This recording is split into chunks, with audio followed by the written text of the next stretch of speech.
Quand vous avez traversé toutes ces étapes de réflexion, en tenant votre jeu par la main, en étant à son écoute et en prenant le temps de trouver des réponses claires à tout ce que cela soulève comme défi face à la vie, vous pouvez enfin répondre qui est votre jeu.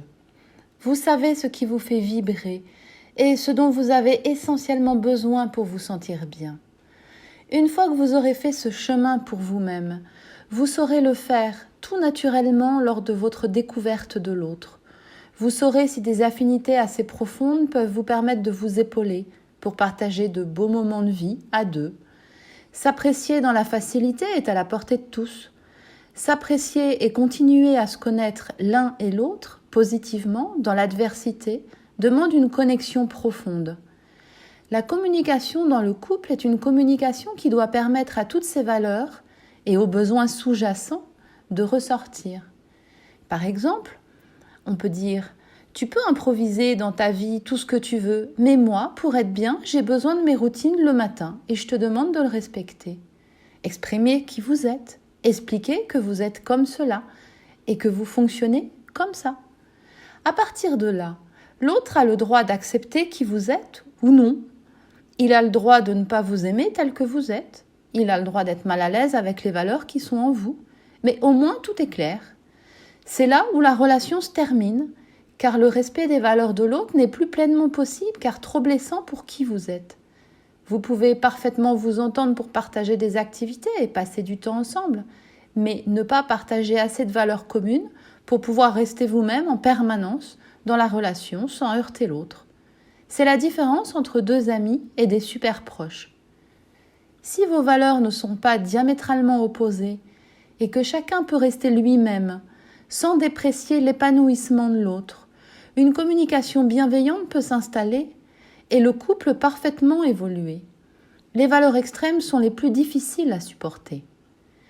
Quand vous êtes sûr de vos valeurs, que vous avez cette clarté par rapport à ce qui compte pour vous, à ce qui a du sens pour vous, vous pouvez enfin vous engager fortement. À ce moment-là, vous pouvez dire « j'y vais » et vous vous engagez totalement et sans retenue dans votre projet, dans votre couple, dans votre job, dans vos relations amicales, dans vos relations avec vos enfants, parce que c'est devenu clair. Et comme il y a un engagement fort, vous avez beaucoup plus d'énergie dans vos actions, vous avez beaucoup plus d'enthousiasme dans ce que vous faites, et donc votre vitalité est stimulée. Les gens qui sont dans un engagement fort avec un haut niveau d'énergie mettent en place des actions puissantes et réfléchies. Quand vous les voyez fonctionner, ils irradient une impression de bien-être et de santé. Pour peu qu'ils fassent un peu de sport et qu'ils surveillent leur alimentation et leur hygiène de vie, parce que leur valeur santé est élevée, leur métabolisme est comme dopé, ils vont bien. C'est donc possible d'aller bien, même quand vous prenez de l'âge. En arrivant à ce stade de l'engagement fort envers votre corps, votre physique, votre monde émotionnel et mental, avec pour objectif de fluidifier tout ce qui est possible de fluidifier. N'oubliez pas ce qui est un obstacle. Ce n'est qu'un outil pour vous pousser à mettre en valeur votre potentiel.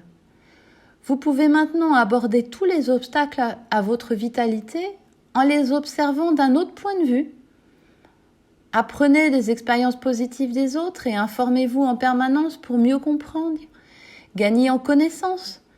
Permet d'ouvrir d'autres voies de résolution. Libérez-vous des sentiments d'importance obsolètes qui proviennent d'anciennes croyances ou de préjugés.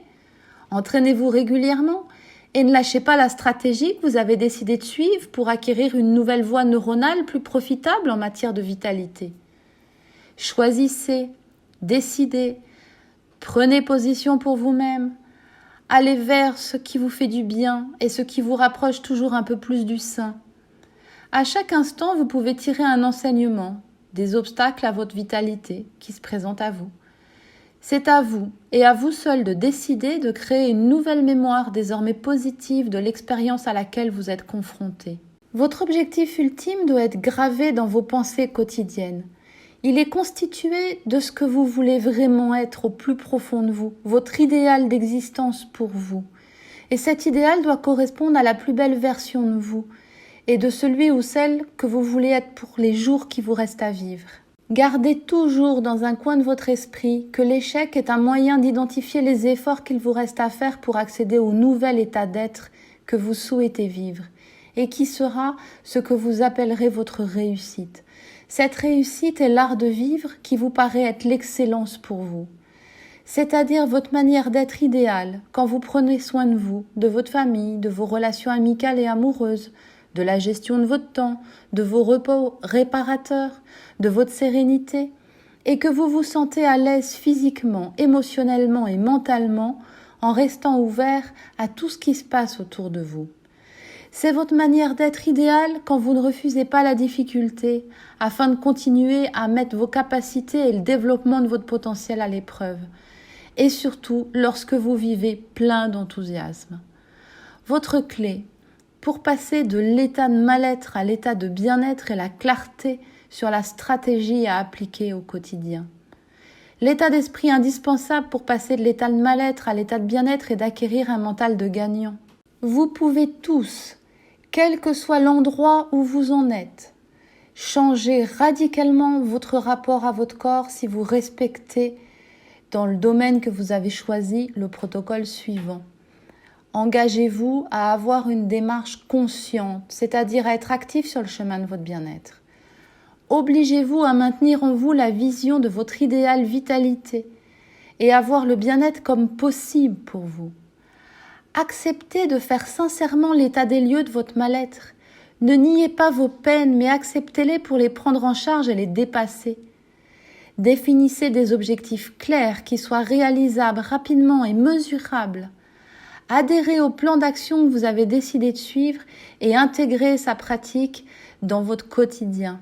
Et surtout, n'oubliez jamais que la technique, le comment il faut faire, ne représente que 20% de votre confort corporel et de votre vitalité. Votre manière de gérer vos émotions et votre état d'esprit feront les 80% de votre manière d'actionner votre santé, votre vitalité et votre vie tout entière. Si cette vidéo vous a plu, n'oubliez pas de liker et abonnez-vous à ma chaîne pour recevoir la suite.